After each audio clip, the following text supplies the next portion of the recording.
Yesterday, I talked about, we did a whole presentation on it. It was about 15 minutes long. I clipped it. I got a lot of really good feedback on it from the comments and from other messages as well. But we talked about who owns the Bitcoin right now and what it looks like today and what that could look like in 20 years from now. Because we pretty much mined all the Bitcoin. I mean, there's 5% left for the next 100 years. And for the next 25 years, that's going to fall from 5% to pretty much 0.005%. We still have, it's going to go from 1.5 million Bitcoin to be mined. And in 25 years from now, there's going to be 5,000 Bitcoin to be mined. Right. So just think about that. Just stop and think about that for a second, because it's been 16 years, almost 16 years since the first block was mined. During that time, there's been 19.5 or 19.6 Bitcoin mined in 16 years. The next 25 years, it's going to be 1.5 million. And then the next 80 years, it's going to be 5,000 Bitcoin, 5,000. So 19.5 million new Bitcoin in the first 16 years, 1.5 million over the next 25 years, and then 5,000 for the next 80 years. Right. So right now, as it stands between individuals and lost coins, and the lost coins were owned by individuals, we have about 75% of the Bitcoin right now, individuals. And as we move forward here, so if you think about what's coming, if you look ahead into the future and you think about the AI, you think about the countries, you think about the corporations, the public companies, every business on earth is going to be holding Bitcoin. 75% of that is owned by us right now, individuals. So that's not coming from miners anymore. 1.5 million, yes, that'll all probably flow into the big corporations, big countries, but that's a very small percentage. The rest of it is going to have to come from us if we decide to sell it to them. If they pay us enough fake money for real money, they can get some of it. But that's the only way it's going to happen. They can't print it. They can't mine it much anymore.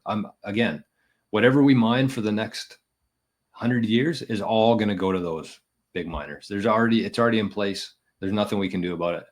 I mean, other than a solo miner kind of catching a block here and there.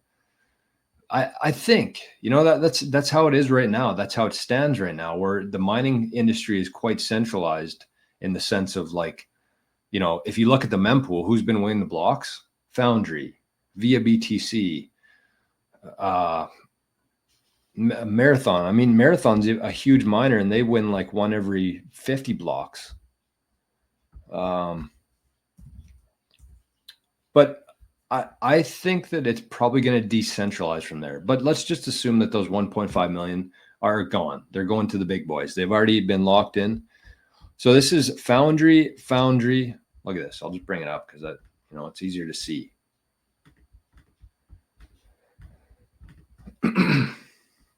So again, the 1.5 million Bitcoin to be mined pretty much over the next 100 years is all going to go to the big corporations, the big countries, I think.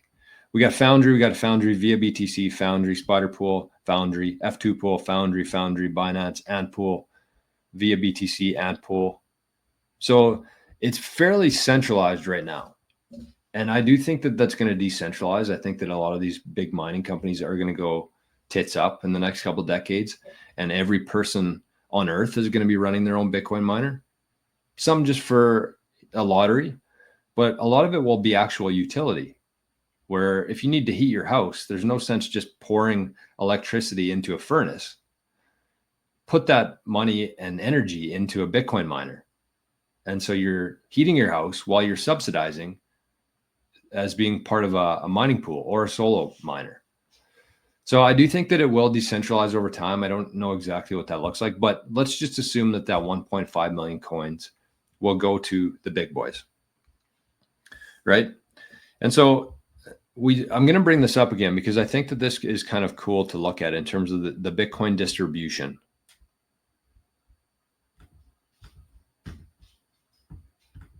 So everybody likes to think, okay, let me put this away for a sec. Because we have to remember here what's going to happen. because these countries and companies need Bitcoin. They're going to need Bitcoin. They don't want Bitcoin, but they're going to need Bitcoin. And so, as we just talked about there, it's not going to come from mining anymore. There's only 1.5 million coins left from that pool, right? So they have to pull from individuals. They're going to have to pull from our percentages here. And so the only way that that's going to happen, the only way that they're going to get the Bitcoin from the individuals to themselves is they can seize it. Governments, I'm talking about. They can show up at your door. They can seize it. I mean, if you do it properly, they can't seize it, but that's one route.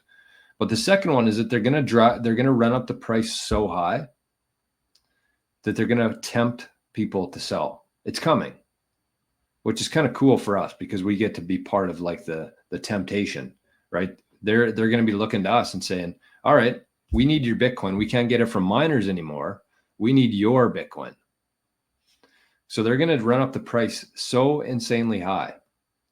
And it's going to be awesome. And that was kind of the moral of the story from yesterday. It was like, the longer you wait, the longer you hold on to your Bitcoin, the more they're going to pay for it, right? Because it's not like they're just going to say, that's it. I'm only willing to pay 5 million fake dollars for your Bitcoin. I'm not going past that. They're going to pay whatever it takes to get your Bitcoin. So that could be 1 million, 10 million, 100 million, 1 billion. Sounds crazy. But that's going to be their only option. They seize it or they tempt you to sell it. And so if you look at this Bitcoin distribution here, you can see that the holders, these wallet addresses, there's a lot of them.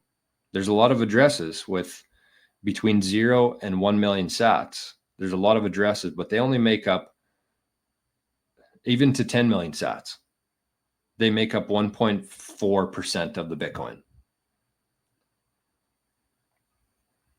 And I'm definitely not shitting on people like that. I think if you do have that, you're going to do very well in the future with 10 million sats or even 1 million sats. But there's just not a whole lot of coins for them to pull from there, right? I feel like the people who have that amount, they're probably newer. They don't have the conviction that the long-term hodlers have. And so we can assume that the majority of that, maybe 1%, will flow to the big boys as well. But then we're talking about 10 million sats to 10 Bitcoin. Or even 10 million sats to 100 Bitcoin. That is 16 plus 21. That's 38% of the Bitcoin. That's not like huge institutions here. That's like people, right? 10 million sats to 100 Bitcoin make up 38% of the Bitcoin holdings right now. So that's who they're going to be coming after. And believe it or not, that actually gives me a lot of hope for individuals actually, holding their ground and saying, you know what, I'm not taking any fake money for this stuff. I'm not. You can give me as much fake money as you want to. I'm not giving you my Bitcoin. And then, maybe that leads to them seizing the Bitcoin. But if you think about the people who are kind of in that cohort there, the people who own 10 million sats up to 100 Bitcoin, makes up 38% of the Bitcoin. And they've been around for a while, right? Because they've either been here for a while or they have lots of capital that they put into Bitcoin. So either way, those are people with conviction. And those are the people who understand where this whole thing's going. And even if a portion of that does flow, I really believe that most people, I'll say the majority. The majority of people aren't going to let go of that Bitcoin easily, and they're going to hold on to it. And the beauty is that we're not going to have to sell it. There's going to be options for us in the very near future. There already is some options for this where you can lend against your Bitcoin. And that, there's trade-offs for that, of course, but that's the kind of mentality that we should be thinking about here, because we have a massive responsibility. I really believe that these next 20 years in Bitcoin are going to dictate the next 1,000 years in Bitcoin. Because if they start driving this price up and people like me and you just start giving away our Bitcoin, then we lose this whole thing. It'll take a long time to get there, but we lose this whole thing. That Bitcoin slips out of the little guy's hands and into the big institution. And we're just going to go right back to where we were. But I really don't believe that that's going to happen, because if you think about that category there, the people who own 10 million sats up to 100 Bitcoin, if you think about what that looks like, they have the conviction, but they also have much different spending habits, right? It's the, and I don't mean to, what would you call it even? I don't mean to, put group people together here, but like, if you think about that cohort of people, they have much different spending habits than the millionaires and billionaires in the old system, right? I mean, let's say that they do drive up the price to, say, 10 million a coin. Let's say that happens. Let's say that majority of people hold their ground. They say, you know what, we're not taking your fake dollars for real dollars or real money anymore. So they drive up the price to 10 million a coin. What does that look like? Do you think that, let's say that Tartafuna, let's say that they have 1 Bitcoin and they drive up the price to 10 million per Bitcoin. Okay, well, what do you think Tartafuna needs right now as a Bitcoiner, as somebody who's been basically just living off of noodles and craft dinner for the last couple of years? What do you think they need to sell for that to actually, be satisfied with it? Maybe they sell 2% of it, their Bitcoin, for, I don't know, $400,000 worth of purchasing power. Maybe they pay off their house, maybe. But do you think that they're going to sell their whole Bitcoin and cash out 10 million into the bank and go blow it on stupid shit? I don't think that they are. I think that Bitcoiners in that category not only have the conviction, but they also have the fiscal or financial responsibility to know better than to do that, right? Because when you get to that point, you've been trained for a while to think much differently about spending your money and what has actual value in the world. So I don't think that they're going to be able to buy out Bitcoiners. I really don't. They might get some, they might be able to shave 2, 3, 4, 5% of it. But like, no Bitcoiner is going to sell their whole stack at that point. And it's at the same thing, the higher they drive it, the less you actually have to part with to make an actual difference in your life, right? So then let's say that they get a little bit from 10 million, they drive it up to 100 million. Then your 1 Bitcoin, it requires you to shave off even less, because they've 10x that from there. So all of a sudden your 2% turns into 2 million. Do you need that?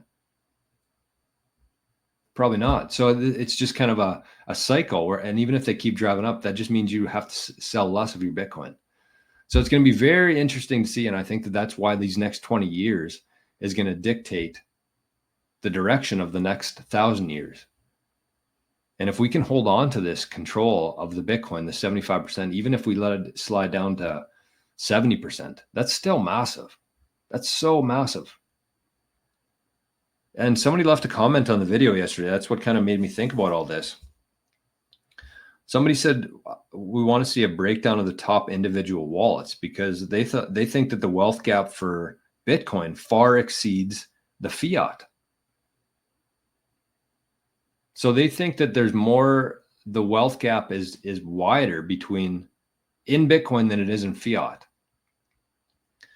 And I don't think that that's true.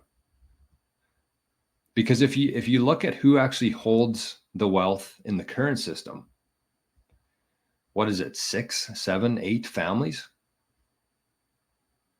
And they're not the ones that you see in the magazines or on Fox News. Those aren't the real people who hold the wealth in the world, right? I think most people know that. But like so let's just look at the stats here, right? Let's just look at this. So let's start with that. Let's say the fiat world is owned and controlled indirectly or directly by 10 families. The fiat system. You have the royal family, you have, I don't even want to say their names on here. Rockefeller's the one that starts with a B. I don't want to flag my account here, but like, let's assume that there's 10 families in the world own like 99% of the wealth, because that's the reality of things. So let's look at how that compares to Bitcoin. You can see that 4 addresses here hold more than 10,000 Bitcoin. And one of those is Satoshi's wallet. I don't know who the other ones are, to be honest with you. But that's not the point. Look at their percentage. So they own 3.5% of Bitcoin. These 4 categories here, the 1 to 10,000 Bitcoin, they own 10, 31, 51, 75%. No, more than that. 80%. More than 80% are owned by the people who have 1 to 10. Imagine having 10,000 Bitcoin. But even this, like, you got 3%, you got 11%. And this will probably change. I mean, they might. I don't think that they're in the accumulation phase anymore. If you had 100,000 Bitcoin, I don't think you're DCAing into Bitcoin. That's gonna redistribute to other individuals, right? But even that, we're gonna say that 10 in the current system, in the fiat system, 10 families hold 99% of the wealth. So even in this, you got addresses, 100 plus addresses own less than 15%. So in the fiat system, 10 families own 90 plus percent. In the Bitcoin, 100 people own less than 15%. I mean, it's still pretty high, but there's nothing that we can do about that at this point. They were here. Good on them. I wish that was me.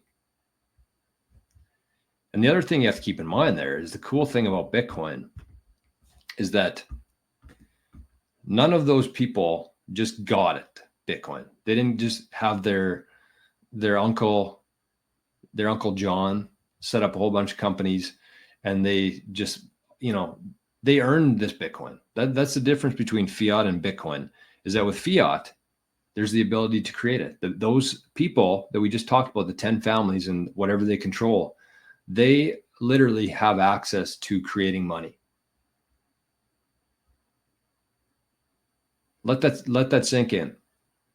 Those people who we talked about, and that's how they got to that point, is because they can literally print and create money, right? So all these addresses here, even Satoshi's wallet, that's what makes Bitcoin so fair, is that none of these people, none of these addresses here, none of these Bitcoin holders just received free Bitcoin. They could not create Bitcoin. None of this was just given to anybody. All of this was earned through proof of work.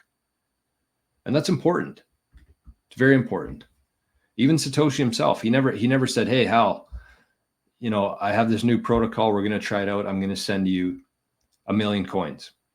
Or, "Hey, Peter Todd, hey, Adam Back, I want to try this out. Let's circulate these. Let's get them